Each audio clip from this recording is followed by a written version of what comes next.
Welcome to my channel హైతస్ఫుల్ vlogs. Today vlog వచ్చేసి fish fry తక్కువ ఆయిల్తో టేస్టీ అండ్ హెల్తీగా ఎలా చేయాలో చూపిస్తాను, చూసేయండి. కేజీ చేప ముక్కలను తీసుకోవాలి. తీసుకున్న చేప ముక్కలను నీటిలో వేసి ఒక్కొక్క చేప ముక్కను నీట్గా క్లీన్ చేసుకోవాలి. క్లీన్ చేసుకున్న చేప ముక్కలను ప్లేట్లో వేసి ప్లేట్లో ఉన్న ఎక్సెస్ వాటర్ అంతా కింద పడేయాలి.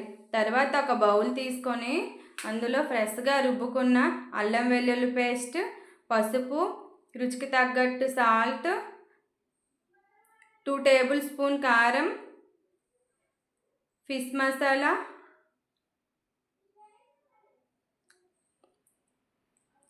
ధనియా పౌడర్ని కూడా యాడ్ చేసుకొని కలుపుకోవాలి.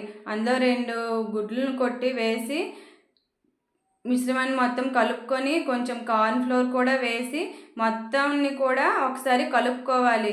కలుపుకున్న మిశ్రమంలో ఒక్కొక్క చేప ముక్కను వేసి చేప ముక్కలన్నిటికి మసాలా మొత్తం పట్టించాలి.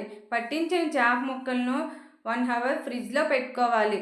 తర్వాత ఒక ప్యాన్ తీసుకొని ప్యాన్లో ఆయిల్ వేసి ఆయిల్ వేడయ్యాక ఒక్కొక్క చేప ముక్కను ప్యాన్లో వేసుకోవాలి.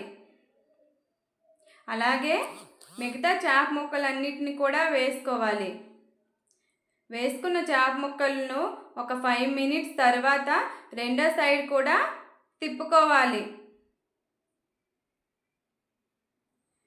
రెండో సైడ్ కూడా గోల్డెన్ బ్రౌన్ కలర్ వచ్చాక ఒక్కొక్క చేప ముక్కను తీసి ప్లేట్లో వేసుకోవాలి. అంతే, ఎంతో tasty and healthy fish fry ready.